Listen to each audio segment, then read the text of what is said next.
If you ever want to know the true character of a person, don't look at how they treat their boss. Look at how they treat the person emptying their trash can. I learned this the hard way while on my hands and knees scrubbing a stubborn espresso stain out of a plush carpet, while a woman wearing $1,000 stilettos actively threatened to have me thrown out onto the street. She was leaning over me, her perfume suffocatingly sweet, coldly explaining that people like me were entirely replaceable, essentially invisible, and worth less than the dirt I was cleaning. What made the situation exceptionally hilarious and what strictly kept me from bursting into uncontrollable laughter right then and there was a tiny multi-million-dollar detail she was completely oblivious to. That plush carpet, I bought it. The gleaming, state-of-the-art glass high-rise we were currently standing in. The deed was sitting in my personal wall safe. And the exorbitant six-figure salary funding her designer shoes? It came directly from my bank account. My name is Eleanor Sterling. I am the sole owner and CEO of Sterling Logistics, and I was about to watch this arrogant director spectacularly dig her own professional grave. It all started about 3 months prior. My father, the founder of the company, had recently passed away, leaving the entire empire in my hands.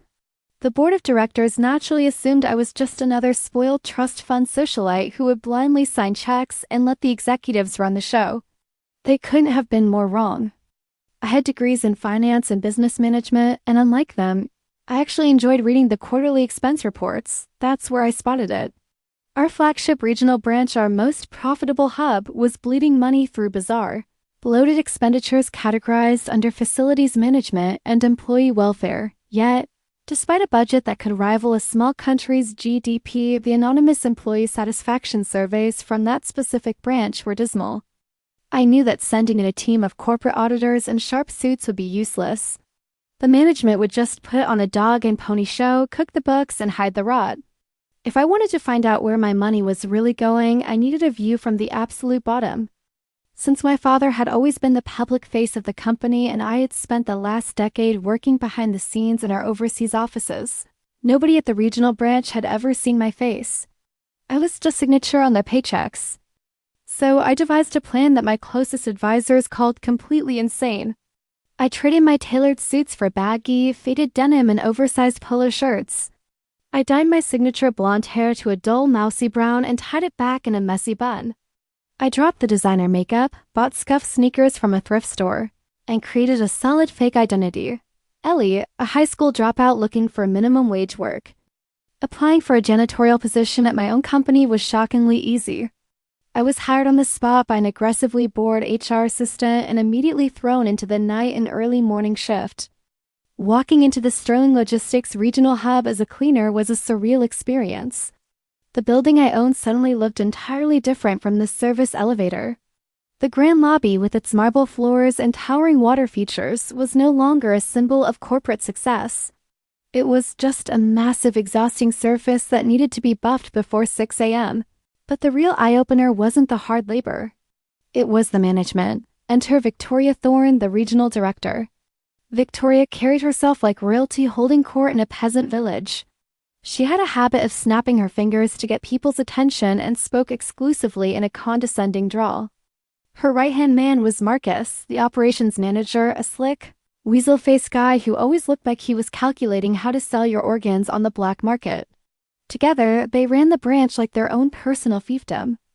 Within my first week, I realized the employee welfare budget was a complete phantom. The cleaning staff supply closet was stocked with watered-down chemicals and broken mops, despite the ledger showing thousands spent on premium equipment. We were forced to work unpaid overtime, threatened with instant termination if we complained.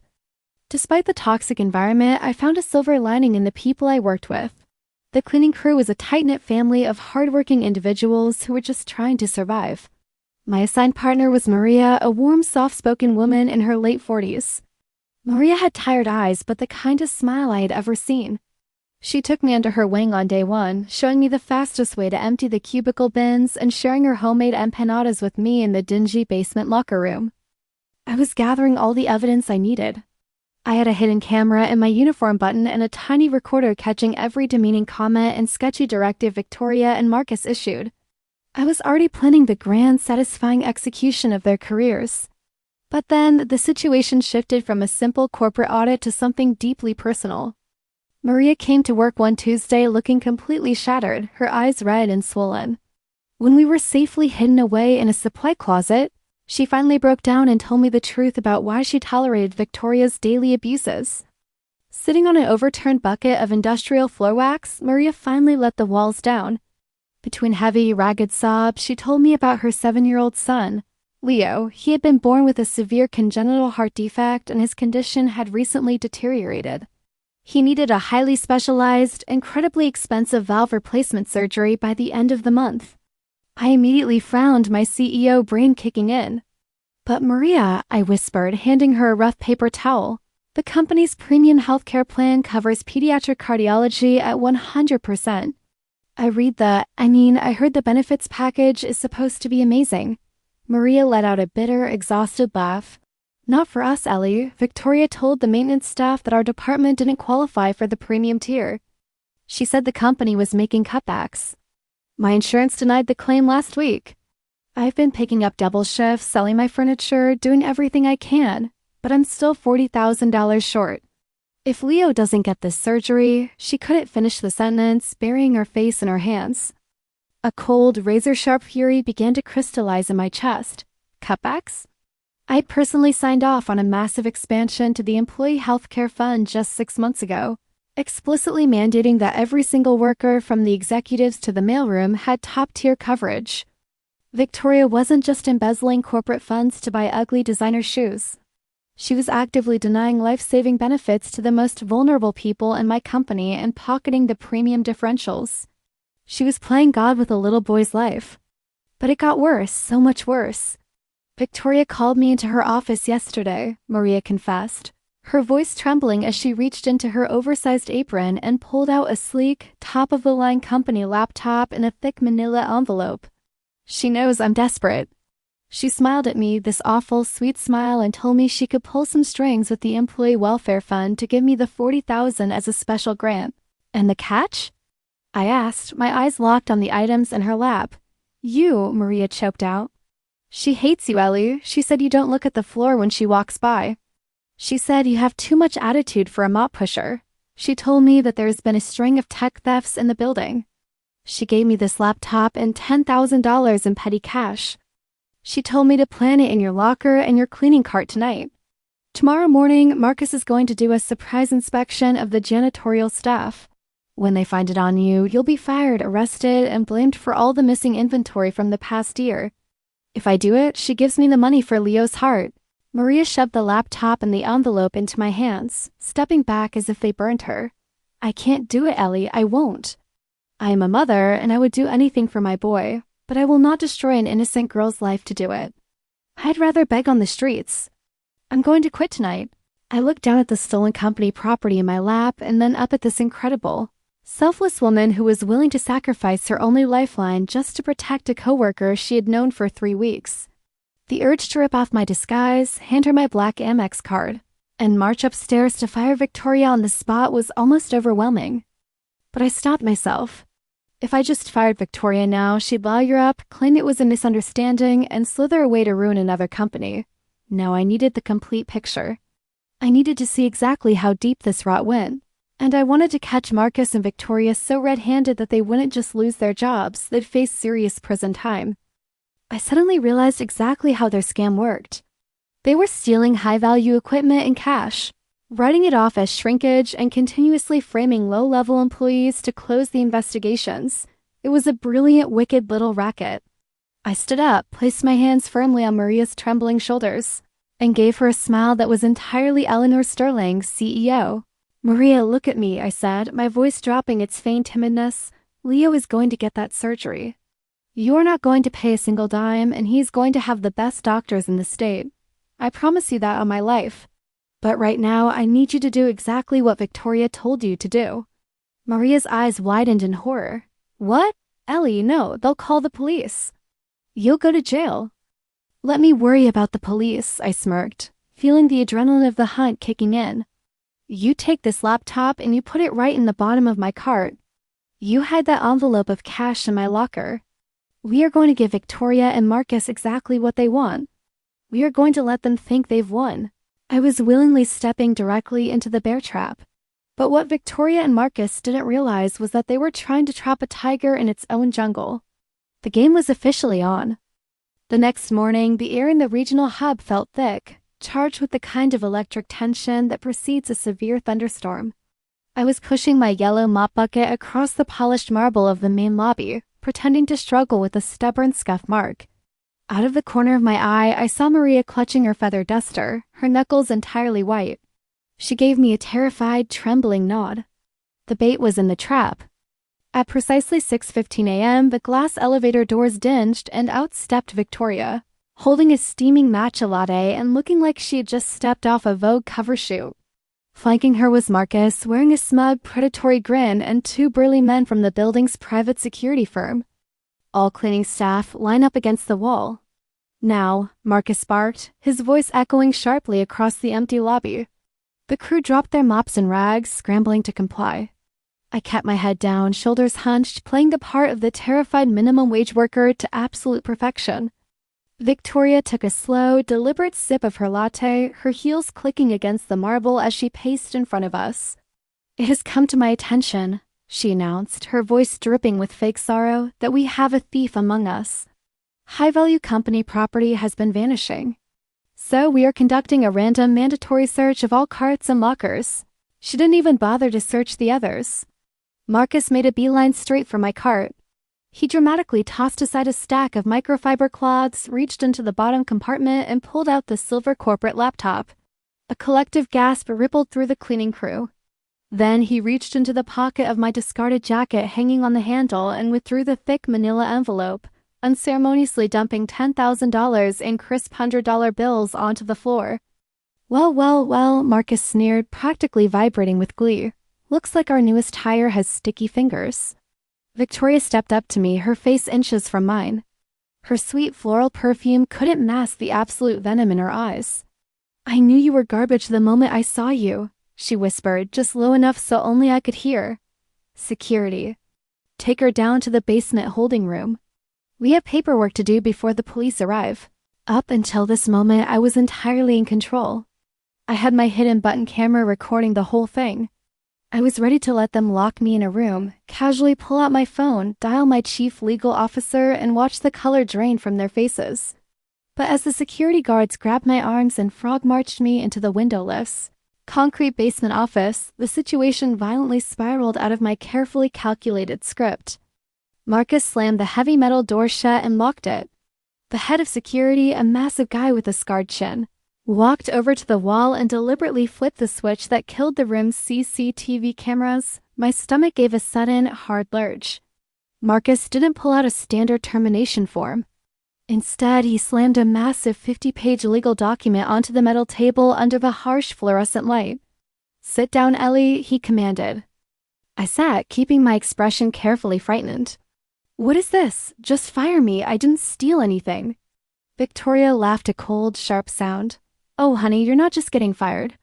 You are going to sign a full, legally binding confession admitting to orchestrating the theft of over $500,000 worth of corporate assets over the last 12 months. My mask almost slipped. $500,000. They weren't just teasing me to cover up a few missing laptops. They were pinning an entire year of their massive systemic embezzlement operation on a minimum wage temp worker. "I won't sign that," I said, my voice hardening slightly. "I haven't even been here for a month. No police officer would believe a janitor stole $500,000. Victoria leaned across the table, slamming her manicured hands down. The smugness vanished, replaced by ruthless cruelty. "They will when we provide the falsified bank statements we created in your name. But if you want to play hardball, fine. We know Maria planted that laptop. She's weak and she cracked under pressure. If you don't sign this right now, I will personally see to it that Maria is arrested as your co-conspirator. And I will make a phone call to the corporate healthcare board to ensure her son's insurance file is permanently flagged for fraud. Little Leo won't just miss his surgery. He'll be blacklisted from every major hospital in the state." A hot, blinding rage ignited in my chest. They weren't just greedy, they were absolute monsters. Playtime was officially over. It was time to end this. "You really think you can get away with this?" I said, my posture completely changing. I stopped slouching. I sat back in the metal chair, crossed my legs, and looked Victoria dead in the eyes with the icy, unwavering stare of a CEO who regularly dismantled multi-billion-dollar corporate rivals. "You have no idea who you are dealing with." I reached into my pocket to pull out my phone, ready to make the call that would ruin their lives. But I had underestimated Marcus's paranoia. Thinking I was reaching for a weapon or trying to record them, he lunged across the table. He violently grabbed my wrist, twisting it until I gasped in pain, and snatched the phone from my hand. Before I could say a word, he threw it onto the concrete floor and brought the heel of his heavy boot down on it, crushing the screen into 100 useless, glittering shards. "No calls, trash," Marcus spat, kicking the broken pieces away. I was locked in a soundproof basement, completely cut off from the outside world, my only proof of identity smashed on the floor, surrounded by 3 people perfectly willing to destroy a child's life to cover their tracks. And the police they had on their payroll were already on their way. For a fraction of a second, the only sound in the concrete room was the crunch of my crushed phone beneath Marcus's boot. He smirked, crossing his arms, looking like an overgrown schoolyard bully who had just won a lunch money shakedown. Victoria slid the heavy 50-page confession across the metal table. Uncapping a gold Montblanc pen, I noted with sharp irony, "That was paid for by my company's executive expense account." "Sign it," she commanded, her voice turning into a venomous hiss. "Or I make the call and Maria's kid doesn't wake up from his next hospital visit." "Your choice, Ellie." I looked at the shattered pieces of my phone. My direct line to my legal team was gone. I was sitting in a locked basement with 2 sociopaths and a hulking security guard who clearly didn't care about the law. By all accounts, I should have been terrified. I should have been begging for mercy. Instead, I started to laugh. It wasn't a hysterical laugh. It was a low, dark, genuinely amused chuckle that echoed off the damp concrete walls. Victoria's smug expression faltered, replaced by a flicker of deep, unsettling irritation. "Are you having a psychotic break?" She snapped. "Sign the paper." I slowly picked up the gold pen. I didn't look at the paper. I looked dead into Victoria's eyes. The slouching, timid janitor named Ellie was gone. "You know, Victoria," I said, my voice dropping an octave, slipping effortlessly into the crisp, authoritative tone I used to negotiate international mergers. "I was actually impressed by your little scheme at first. Rerouting the Class A equipment budget through a dummy vendor, classifying the stolen laptops as depreciated assets, and pocketing the premium differentials from the Employee Welfare Fund. It's classic, really. But you made 3 fatal mistakes." Marcus uncrossed his arms. The security guard shifted uncomfortably by the door, his hand hovering near his radio. "What the hell are you talking about?" Marcus demanded, taking a threatening step forward. "Mistake number 1, I continued, ignoring him completely. "You assumed the corporate auditing software wouldn't flag a sudden 400% spike in janitorial turnover. Mistake number 2, you threatened a child's life to cover your tracks. That took this from a white-collar financial crime to a deeply personal vendetta." Victoria swallowed hard, her perfectly manicured hands suddenly twitching. "Who are you?" she whispered, the very first genuine note of fear creeping into her perfectly rehearsed voice. "And mistake number 3, I smiled, a cold, absolute baring of teeth. "You smashed my phone." "You see, Marcus, that wasn't just a phone. It was a Class 1 encrypted device linked directly to Sterling Logistics' executive security network. If it loses biometric contact with me for more than 60 seconds, or if the internal gyroscope detects a catastrophic impact, it doesn't just turn off." I tapped the Montblanc pen rhythmically against the metal table. Tap, tap, tap. It triggers a silent level red distress beacon to my personal security detail who, as it happens, have been sitting in a black SUV across the street since 5 a.m. Right on cue, a sound echoed from the floor above us. It wasn't the polite ding of an elevator. It was the heavy, synchronized thud of tactical boots hitting the marble lobby, followed by the frantic, muffled shouting of the front desk staff. Marcus lunged toward me, his face twisting into an ugly mask of panic and rage, realizing his entire world was collapsing. But before he could even clear the table, the heavy metal door of the basement holding room didn't just open, it was violently kicked off its hinges.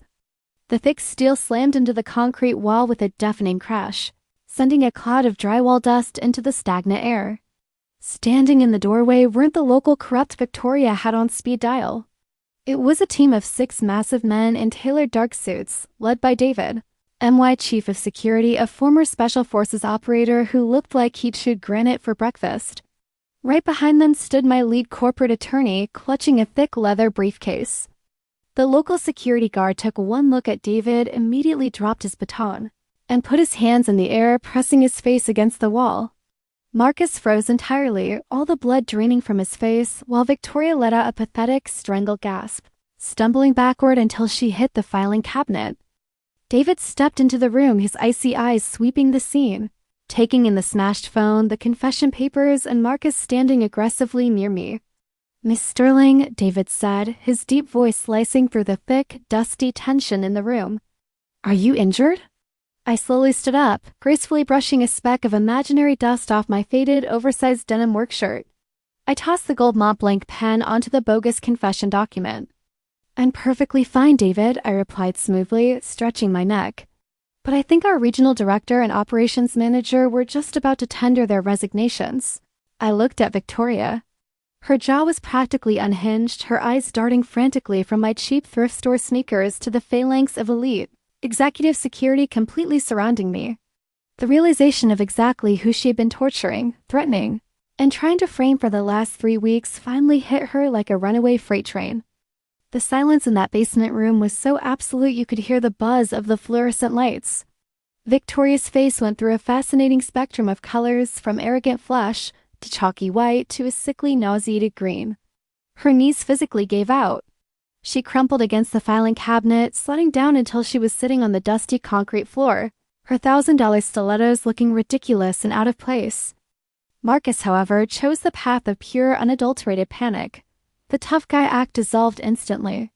He dropped to his knees, his hands clasped together, tears welling up in his eyes. "Miss Sterling, Eleanor." "Please," Marcus stammered, his voice cracking into a high-pitched whine. "It was all Victoria's idea. She made me do it. I'm just an employee. I was following orders. I have a family. You can't do this to me." I looked down at him with absolute disgust. "You didn't seem to care about Maria's family 30 seconds ago, Marcus. Or the fact that you were actively denying a dying child his surgery." Victoria finally found her voice, a desperate, raspy whisper. "Miss Sterling, we can fix this. I can write a check right now. I'll pay it all back. Just please don't call the police. You can't ruin my life over a lapse in judgment." "A lapse in judgment is accidentally taking a company pen home, Victoria," I replied, my voice echoing with icy finality. "Systematically stealing $500,000, terrorizing your staff, and attempting to frame an innocent woman under the threat of her child's life is a felony. And as for the police," I checked my watch. "The corporate fraud division of the FBI is walking into the lobby right now. My legal team has already handed them the hidden camera footage, the audio recordings, and the offshore bank routing numbers you so sloppily hid on your personal desktop." The sheer terror in their eyes was the most beautiful thing I had seen all month. I didn't stick around to watch them get handcuffed. I left David and the legal team to handle the trash. I had a much more important promise to keep. I walked up the stairs and stepped out into the grand lobby. It was pure chaos. Federal agents were securing the building, executives were panicking, and the cleaning crew was huddled in the corner, looking absolutely terrified. I zeroed in on Maria. She was crying, clutching her feather duster like a shield, trembling as she watched the suited agents swarm the area. She thought this was it. She thought I'd been caught and that the police were coming for us both. I walked over to her, still wearing my oversized, faded denim shirt and messy bun. The local security guards parted like the Red Sea when they saw David's men trailing respectfully behind me. "Ellie," Maria gasped, rushing forward and grabbing my hands. "What is happening? Are you okay? Did they hurt you?" Even in her moment of ultimate terror, her first instinct was to check if I was safe. I smiled, and for the first time in weeks, it wasn't a mask, it was genuine. "I'm perfectly fine, Maria," I said gently, squeezing her calloused hands. "But my name isn't Ellie, it's Eleanor. Eleanor Sterling." Maria froze, her eyes widening as she looked from my thrift store sneakers up to the deferential federal agents, and finally to the massive gold plaque on the wall that bore my family's name. Her mouth opened, but no words came out. "I told you down in the basement that Leo was going to get his surgery," I said, my voice thick with emotion but entirely steady. I don't break my promises. 3 months later, the Sterling Logistics Regional Hub was a completely different world. Victoria and Marcus were indicted on multiple counts of corporate fraud, grand larceny, and extortion. They are currently sitting in a federal holding facility, awaiting a trial they have absolutely no chance of winning. The corrupt local security team was entirely replaced by my own hand-picked personnel, and the phantom cutbacks to the Employee Welfare Fund were instantly reversed. But the best part of the story didn't happen in a boardroom or a courtroom. It happened in a brightly lit pediatric recovery ward. I stood by the door, holding a giant stuffed bear, watching as Maria sat by a hospital bed, stroking the hair of a remarkably energetic, smiling 7-year-old boy. The valve replacement surgery was a complete success. The bill, naturally, was fully covered by the platinum-tier corporate insurance policy I personally ensured she was, and rolled in with a hefty bonus grant to cover her time off. Maria isn't pushing a mop anymore. During my time undercover, I saw her exceptional organizational skills, her deep empathy, and the way she naturally managed the team's schedules better than anyone in the office. Today, Maria is the new head of facility operations for the entire region. She has an office with a window, a salary that reflects her true worth, and most importantly, she has her son. I still keep my faded denim shirt and scuffed sneakers in my closet at home. They serve as a permanent reminder. A true leader doesn't sit in an ivory tower looking down. Sometimes the only way to see the dirt is to get on your hands and knees and look for it yourself. And God help anyone who tries to sweep it under my rug ever again.